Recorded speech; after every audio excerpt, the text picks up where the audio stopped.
I am always honored to be in this chamber and feel immensely privileged to participate in any debate. But I must say, Mr. President, that the average American listening to the colloquy that has been conducted just within the past few minutes would regard it somewhat in disbelief, maybe dismay.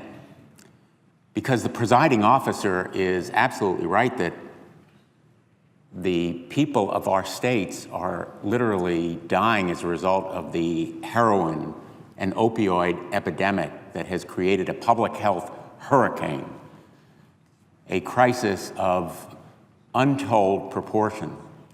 And this body should and hopefully will pass a bill that will help to address that public health crisis. Only a down payment, only a first step, and only effective if accompanied by funding, an emergency supplemental that is necessary to provide the real resources to address this problem. But this body is capable of passing that bill and still debating whether there should be a hearing and vote on the President's Supreme Court nominee. The voting on the Comprehensive Addiction and Recovery Act, also known as CARA, is within the control of the majority. That is a simple fact. As Ronald Reagan said, facts are stubborn things.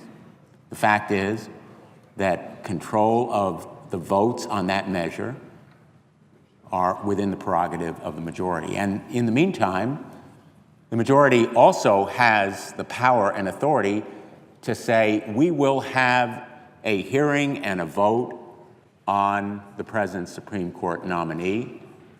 We will do our job. That is what senators are elected to do. That is why we have come to the floor of the United States Senate to say the United States Senate must do its job. It has a constitutional duty.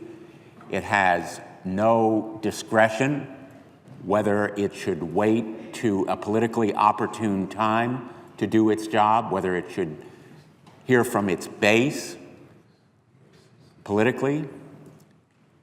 It should do its job when the President submits his nominee.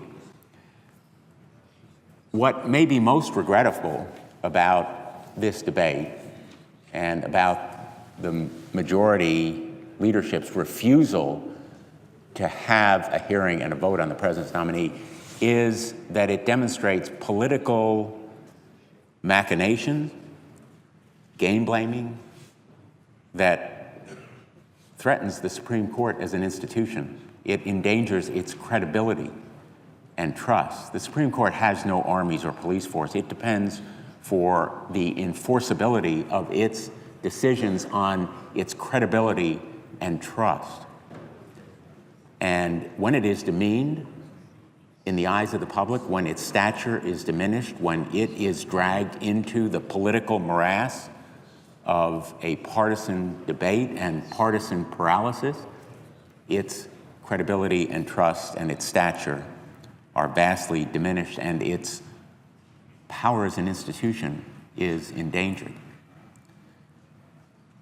I am dismayed that these machinations tend to diminish and demean this institution, where I worked for a year as a law clerk for Supreme Court Justice Harry Blackmun, where I argued cases when I was Attorney General, where I was yesterday on those steps with the same awe and admiration and indeed reverence that the American people should feel for an institution above politics, higher than the ordinary give and take and contention that occurs on this floor and throughout the political institutions. The refusal to even consider have a hearing, have a vote, have a meeting with the President's nominee endangers this institution. Elections have consequences. We all say so. Obstruction has consequences too. And the failure to consider these nominees Senator, your time has expired. means that critical decisions will be left undecided. I urge my colleagues to enable us to have a vote. May I have just one more minute? Is there? I'd ask consent to have Without objection. 3 more minutes. Thank you. I want to close with the words of Justice Scalia, who said,